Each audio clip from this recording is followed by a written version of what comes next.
Binatikos ng ilang miyembro ng Manila Symphony Orchestra ang isang airline matapos magkaaberya sa bitbit nilang mga musical instrument. Hindi raw sila pinayagan na dalhin sa loob ng eroplano ang mga violin na nakalagay naman sa case. May sagot naman dyan ang naturang airline. Nasa frontline ng balitang yan si Gerard de la Peña. Usap-usapan ngayon sa social media ang post ng isang miyembro ng Manila Symphony Orchestra, ang pinakamatagal ng orkestra sa bansa. Sa Facebook post ni Rona De Leon sa kanilang flight papuntang Puerto Princesa, hindi raw pinayagan ng kanilang airline na i-hand carry ng grupo ang kanilang mga violin.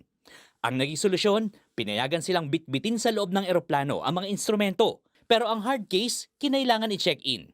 Buong biyahe, hawak-hawak lang tuloy ng mga musikero ang kanilang mga violin. Ang iba, binalot na lang ang mga ito sa plastic. Dahil sa nangyari, binatikos tuloy ng ilang netizen ng airline dahil sa unsafe o delikado raw ito para sa mga pasahero. Pero sa isang pahayag, ipinaliwanag ng airline na pinayagan naman nito ang ibang pasahero na dalhin ang case ng kanilang instrumento dahil pasok ang mga ito sa itinakdang limit sa sukat ng bagahe. Hindi na rin daw nito siningil ng extra ang mga pasaherong nag-check-in ng mga hard case ng musical instruments. Nagpaalala rin ng airline na may nakalatag silang pulisiya na kapag lumampas sa itinakdang sukat ang hand-carried baggage ay kailangan na itong ma-check-in na kadalasan ay may extra ng bayad. Ang tanong, may karapatan nga ba ang mga airline na magtakda ng ganitong limitasyon sa bagahe ng mga pasahero? Paliwanag ng Civil Aeronautics Board.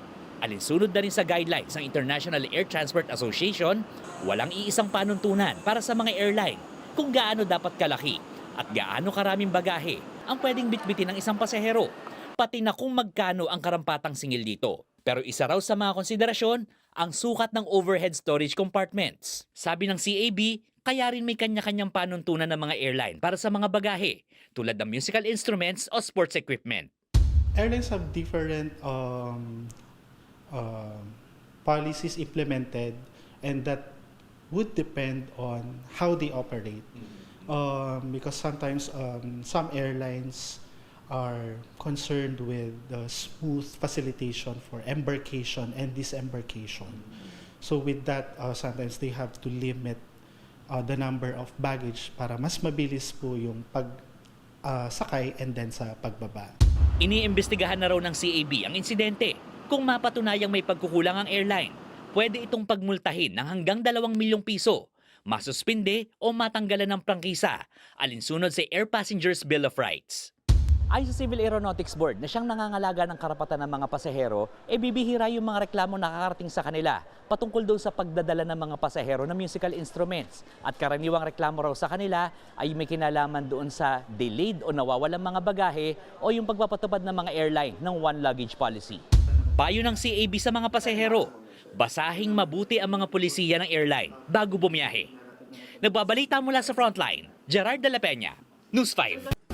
Mga kapatid, Julius Babaw po. Para sa komprehensibo at makabuluhang balitaan at talakayan, mag-follow at mag-subscribe na sa social media pages ng News 5.